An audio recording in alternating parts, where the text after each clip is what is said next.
Welcome back, everybody, to another episode of Ben the Human Plays Vagrus, the Riven Realms. We're going to continue on Nadir's quest line, and by continue I mean take a really roundabout way to get back to Torzeg's shelter, because we need to go to Devon to drop off a bunch of people that we picked up, and to sell all this metal we have, and I guess to drop all this crystal.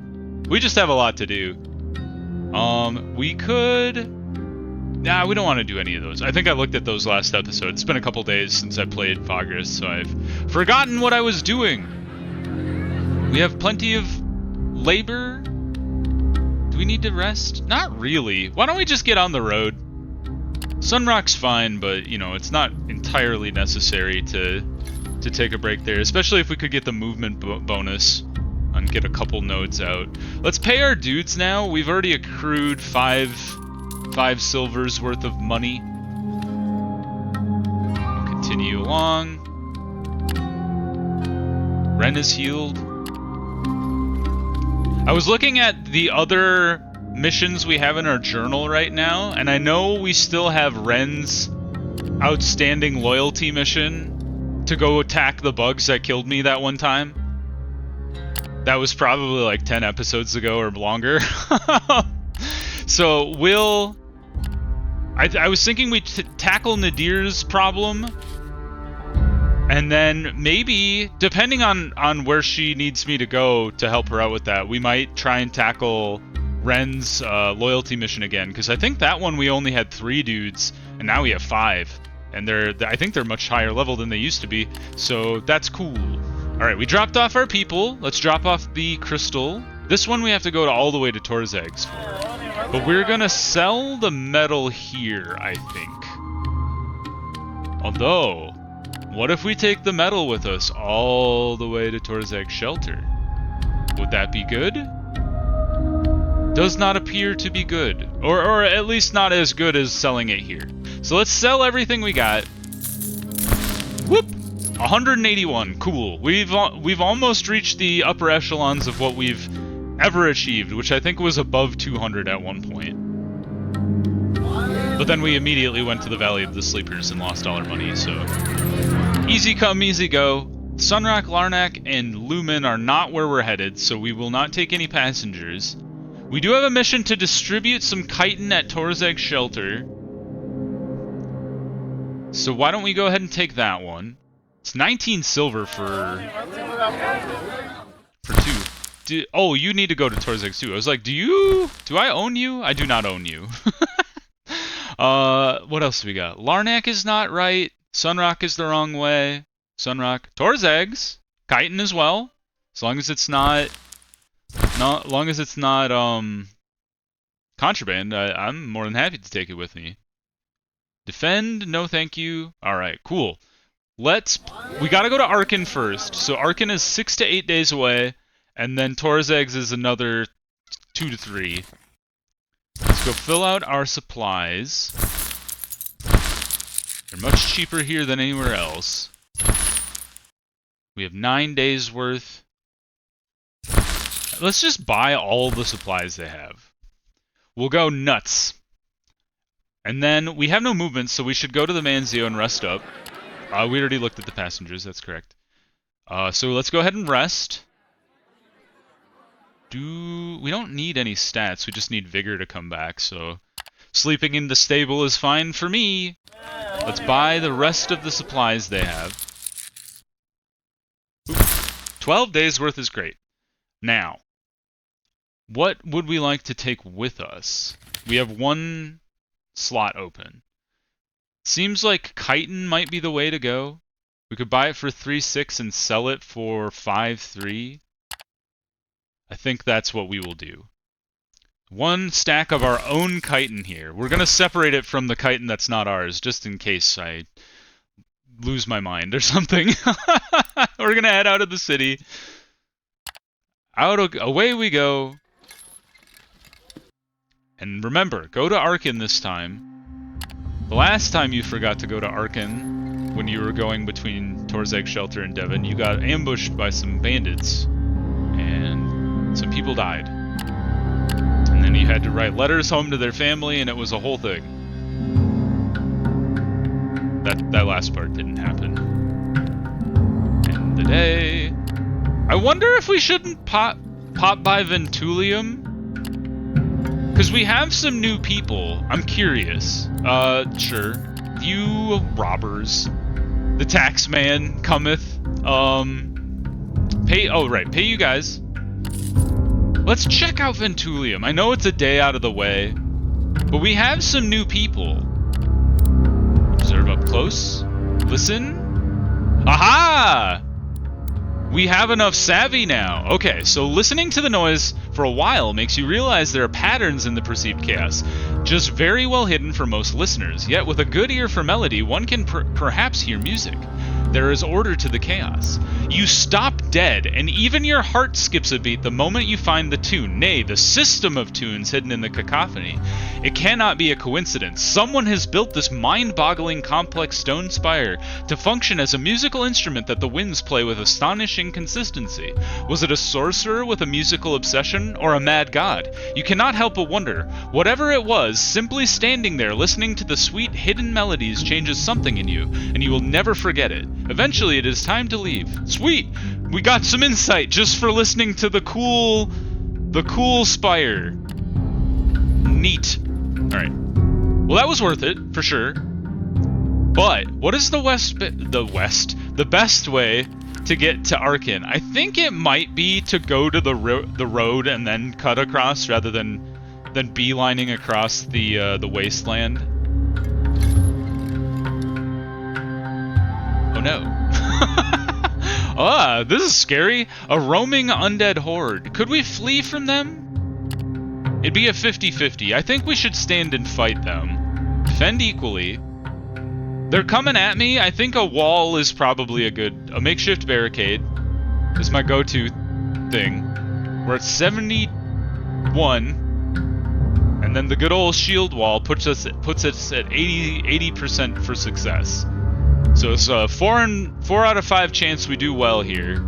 Cross your fingers. We got some damage to our normies, but we've done a lot of damage to the undead. But not really lowered their capability of fighting at all. Alright, that was pretty rough. Everybody got blasted there. They're still fighting me like a bunch of psychos. Oh man, I think we killed all of them. The aftermath. We have no movement, so everybody's... Did we all die? What happened here? Give them time. Give them time to heal. How many people did we lose? Holy buckets. Let's take a look. We did succeed, 24-4. And we do not have enough guards. How many people died? Hello? We have 2 fighters left? And none scouts? They all died? What the heck? Camp? We have no obedience, no morale. I would be shocked if we make it to Arcane at this rate. But I think... So I think we're gonna have to cut across the open plains. Boost our movement. I think we're still 2 days away from Arcane at best. End turn. We are distressed.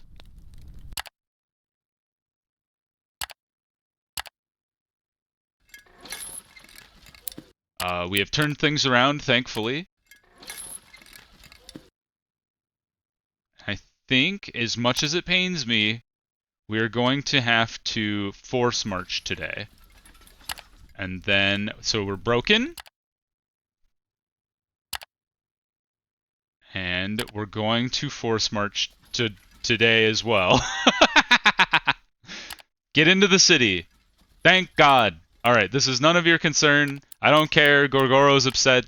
It's all coming apart at the seams because we ran into a massive horde of undead. Alrighty. Anything to give here? Doesn't look like it. So this is all our stuff. We got some bones. Get these out of my inventory. I don't want bones. Bones? Who needs bones? Now, we're in the Manzio. By all the fighters. We're at normal guarding. We need some scouts. 1, 2, 3, 4. They don't have any more fighters, but we can make this work. We will rest in the Manzio today, and we will pay for good things. Arcane is good for marble. Do you guys have anything you want me to take to Torzag's? You do! I'm surprised. For 6 silver? Sure, why not? Crimson Gate? No. Escort we could do. Although we are very, very low on manpower, so I'm not going to do that. Take the Torzag's shelter stuff.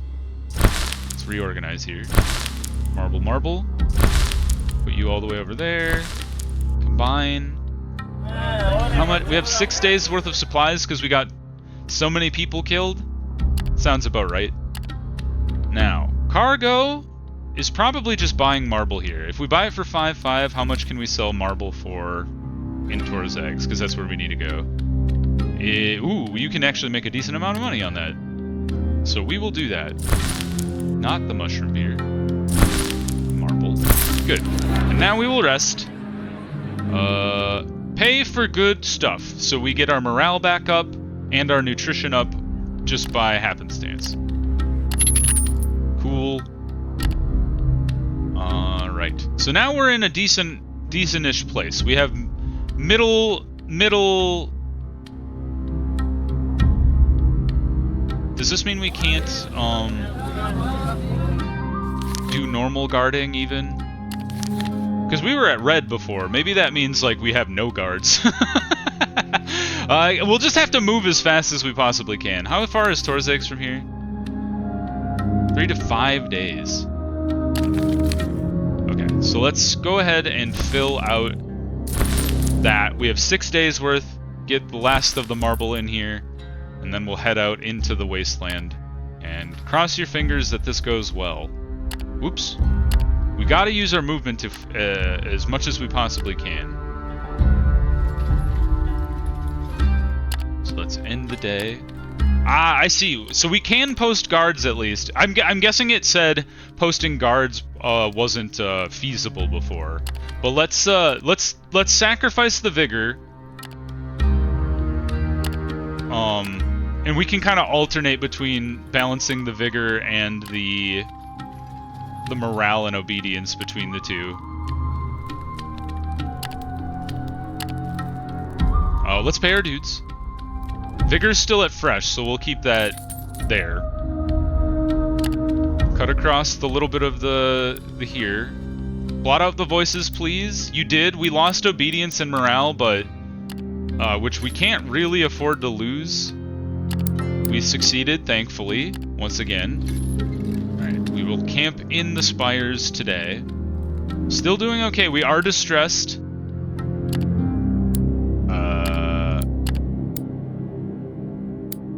What just happened? Somebody stole some stuff? Perhaps the perpetrators hid them somewhere? Not even a full search of everyone's belongings. According to your guards, it must have been the slaves. Liberate a slave. Punish them. We failed. That's not great, because that wasn't our crystal. That was part of the house's crystals. So they're going to be very mad at me. Thanks a lot, you idiots. Alright, well, we do have lots of money, so we can at least eat that. Oops. We can at least eat the cost of that, unfortunately. Turn in, turn in, turn in, turn in. We do have a missing cargo, so the penalty is not too terrible. It's only a -7. Maybe -7 to the payout, maybe? Because we still made money there. So that, honestly, that wasn't the worst thing that could have happened. I'm annoyed at my crew, but what are you going to do? Let's hire all the fighters. Julio. We're back to being in a decent position. Make some outriders. And then we will sell the resources we brought with us. And look at that. We're back above 200. Astounding. Alright, who are we supposed to talk to on Nadir's half? Pardar, the buyer of the cursed artifact in Torzag Shelter's market district. Gotcha. Let's go visit with him. Find the shop of Pardar, Collector of Curios. Naturally, Nadir knows where to find the shop. She has been there before. The sorceress leads you into a narrow alley. Pardar's shop of curiosities can be found at the end of this alley, far off the main forums. Its door and single window are shut, and there are padlocks on them. Nadir walks up to the door and knocks on it with her staff. There is no reply, so she knocks again, impatiently. Still nothing. As she knocks, rather bangs for the third time, the window of a neighboring house opens and an elderly woman sticks out her head. "No need for all that ruckus," she croaks. "The merchant's gone." "What do you mean, gone?" Nadir asks her in an irritated tone. "Precisely that. Gone. Went missing. Disappeared a few weeks ago." Why is it always a few weeks ago? I just miss everybody by that much. "After a while, some guards and scribes came to shut down the store for good. There was an auction. Most of Pardar's wares were sold to folks that can afford such things, the bastards. The house has been empty ever since. Now, if you would kindly cut out that demonic noise, thank you very much." You want demonic noise? I'll give you demonic noise, lady. With that, she slinks back into her home and closes the window. "Unbelievable," Nadir mutters, but no matter, I'm still taking a look. She glances around quickly to make sure no one is watching, and then touches the padlock and whispers a spell. The lock springs open, and the sorceress steps boldly inside. You follow her. Inside it is dark and the air is stale. The few beams of light that manage it through the window panes cracks reveal that the interior is covered by thick layers of dust. "Let's investigate," Nadir says and casts another spell. A tiny, heatless orb of flames appears that follows her around, providing ample light for her meddling. The store is indeed almost completely empty, except for a few shelves with nothing on them, and a few heaps of unremarkable everyday items here and there. Still, Nadir examines everything meticulously, even though her frustration grows visibly by the minute. "There must be something here," she insists, grinding her teeth. "Aha! There!" At the back of the store, in a small room that must have been Pardar's office, the light of her floating orb reveals a badly concealed hidden compartment in the wall. The sorceress opens it and, reaching inside, produces 2 leather-bound books. She skims through the first one. "A business ledger," she mutters. "What I seek must be somewhere at the end. Ah, yes, there it is. One necklace with a medallion, size and material, features such and such. That's it. According to this, Pardar didn't sell it, which is unfortunate, for in that case it was sold during the auction. We will have to endure the tortures of imperial bureaucracy to find out the buyer's name. But let's see this other book. More of a personal journal, if I'm not mistaken. Once again, best to start at the end. I have no interest in learning how pleasant or unpleasant the good Pardar's morning stool was half a year ago." She begins to read the diary. After a few minutes, she raises one eyebrow. "Now, this is interesting," she says quietly. "It appears that during the last few weeks before the journal cuts off, I assume that is around the time when he disappeared, Pardar was suffering from a severe case of paranoia. He rambles about shadowy figures following him, strange sounds, and the occasional odd growls in the night. Here, look, his handwriting had become shaky, and then... Oh, good, very good. I love this. Then he mentions smelling sulfur and seeing glowing eyes that were watching him from the darkness. You ask her why she's so delighted about such disquieting reports. She smiles cruelly. "Because, dearest Vagrus, this is precisely how this curse manifests initially. I should know, which means we're on the right track after all. But wait, there's more, specifically about the necklace." You urge Nadir to continue. Apparently someone wanted to buy the necklace from him, a wraith called Weed. Alas, Pardar turned him down for he didn't have enough coins. And here's where it gets really good. The very same night the little bugger tried to steal the trinket with the help of his cronies, almost as if he were compelled to possess the damn thing, wouldn't you say? Anyway, Weed did not succeed, and things went downhill for Pardar. The last entry is rather comically dramatic. A few hastily written words about something in the house, something large, and then it ends. One always wonders how people in grave danger always seem to find it important to consult their diary one final time, don't you think? You ask Nadir what she thinks about all this. "I think it is rather obvious," the sorceress says. "We need to find this Weed fellow. Wraiths are known to be in the habit of thronging the Undercity here, so that is our destination for now. I suggest we bring a few more coins. Something tells me that there will have to be some bribing to do. You leave the shop and return to the Manzio for now. We gained some insight. Cool. Alright, so we might as well just go to the Undercity right away. Find out where the wraith called Weed is. We have Nadir. We are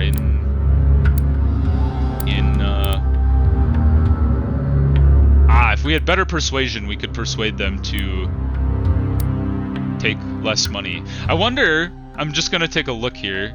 Oh, maybe not. I'll leave this endeavor for a later time. Let me check my hold on. Let me check my Vagrus skills here. I'm curious. Persuasion. We have... This would cost 3 insight. I do like persuasion.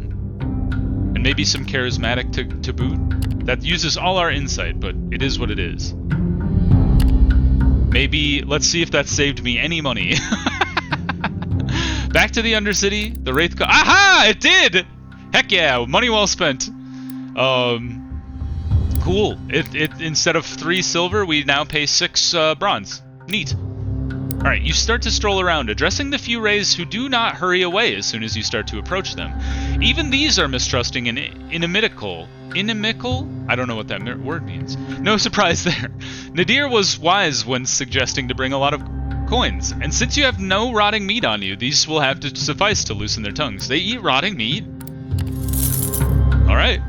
Teach their own. After placing the right amount of coins into the right pale paws, you receive tidbits of information that, when pieced together, reveal that Weed and his gang of cronies live in the northeastern sewers under the street that goes by the poetic name of Beggar's Rot.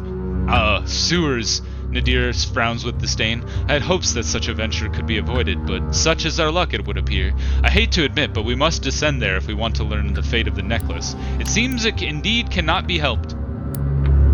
Beneath the large main caverns of Torzeg shelters the maze of tunnels. Ah yes, we're in the Undercity still. Let us descend to the northeast sewers to find Weed and his cronies. You want to explore the sewers beneath Beggar's Rot. You will have to prepare carefully. The canals and tunnels are not a friendly environment, especially because you are looking for the turf of a Wraith gang. Nadir, however, has no such worries. The sorceress is restless and wants to get this ordeal over as soon as possible. Grant her wish. We have at least 4 companions. And she is not severely wounded. I actually wonder what all of our companions are at. We should do this another time. Let's take a quick look at our crew. Companions? Full. Okay. They must have healed up from the Endeavor fighting the Undead. Let's exchange for money. Ooh! That's a kind of an interesting prompt to go to the Twin Towers. I don't actually know where those are. Oh, they're just past Kernak. Okay. We've been meaning to go to the Twin Towers for a really long time. We'll deal with Nadir's stuff today, and then take these people with us to the Twin Towers and see how that do. Let's see here. So back to the Undercity, to the northeast sewers. Grant her wish and go into the sewers right now. After assembling a team, you seek out Beggar's Rot Street, which can be found in almost completely abandoned neighborhood. You approach the sewer entrance. A few scrawny Wraiths watch you furtively from the shadows as you find a sewer entrance. Down you go. Alright, everybody coming with us. Confirm. The stench of rot, feces, and piss is overwhelming. Long ago, the sewers must have been a marvel to behold, but now they are crumbling and half collapsed at places. Such is the sad fate of many an old piece of imperial architecture that has been neglected and left to decay for centuries. Trudging into knee-deep, murky wastewater... Oh, that... I read it as waste, like your personal waste, and I was like, how can it be knee-deep and also waste? Because it's the other kind of waste. Anyway, my forays into the English language. You make your way through the tunnels, trying to guess which one can lead you to Weed. You can only hope that you'll find him before getting lost. We do have some perceptive and navigation. We don't have a dwarf or Garrick. We succeeded! Haha! It seems that you are on the right track. There are fresh trails of bipedal creatures on the mucky stonework, which can only mean that someone has recently traversed these tunnels, or maybe even does so on a regular basis. The footprints are easy to follow. You soon find yourself in a relatively large vault where several sewer tunnels converge. As you try to orient yourself and decide which one to follow, you suddenly spot movement in the dark. Quick as snakes, a group of Wraiths rushes forward to attack you. They clearly have no intentions to take prisoners, but at least you found them. Alright, there's 5 of them. Are you Weed? Nope, you're just a guy. Are you all the same, essentially? You are all identical other than the 2 of you that have hats. Alright, so Gorgoro, take the front. Elani as well. Nadir, back up. And then Harvick, you got the flex position there. Give me some good rolls. Yeah! You dick. Let's go ahead and aim for middleman. He evaded me. They have really high evade. This is just gonna be like fighting the damn ghosts. I just fire at the guy in the front, I guess.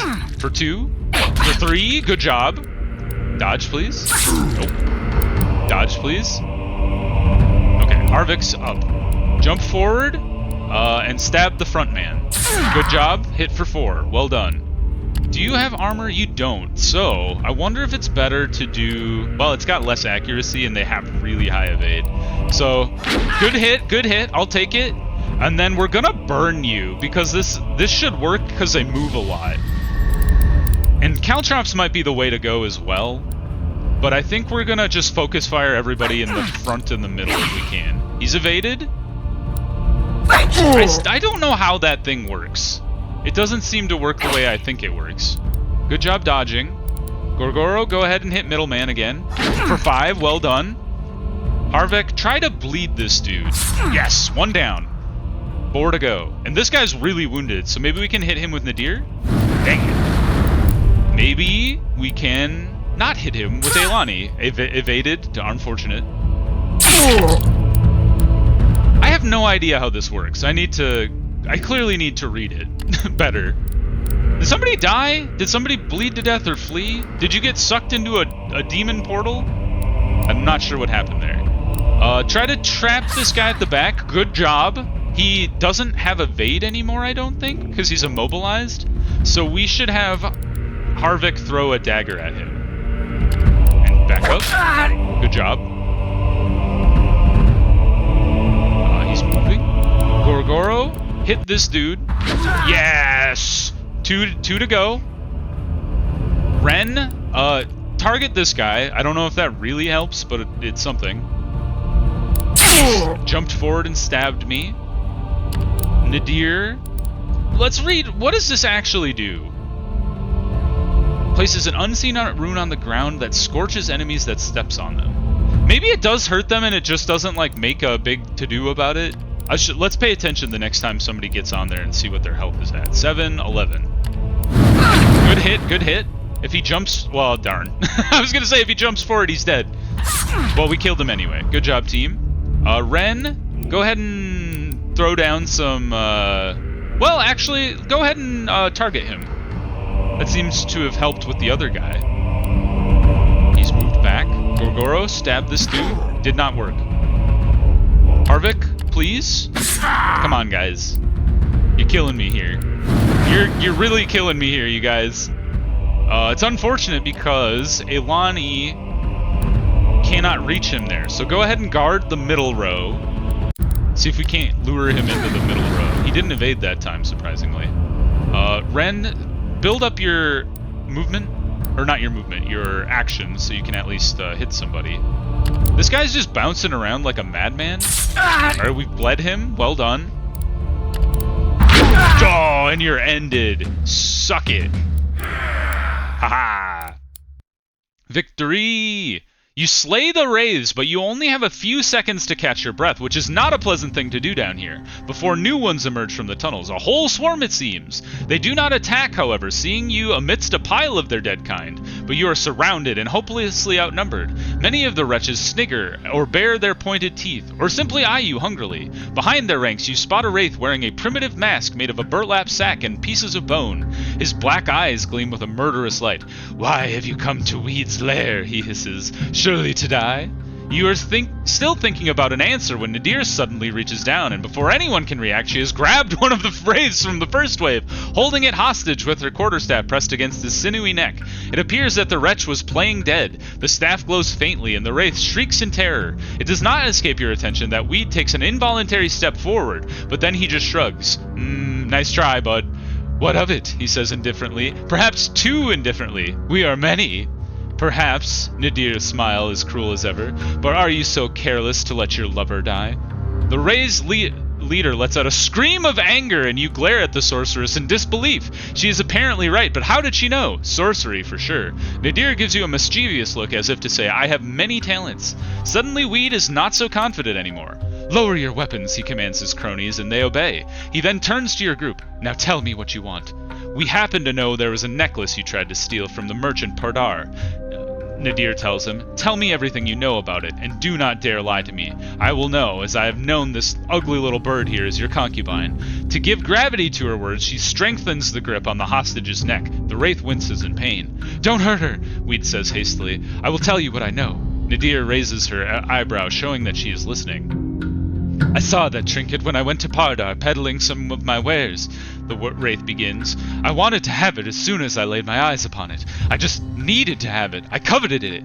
Don't know why. It was almost as if the damn thing whispered to me. I've even dreamt of it, if you can believe that. I tried to purchase the necklace, but Pardar wouldn't sell. Maybe you know that I tried to steal it, Nadir nods. But I simply messed up, made too much noise. The sorceress stops them. Was there a second time?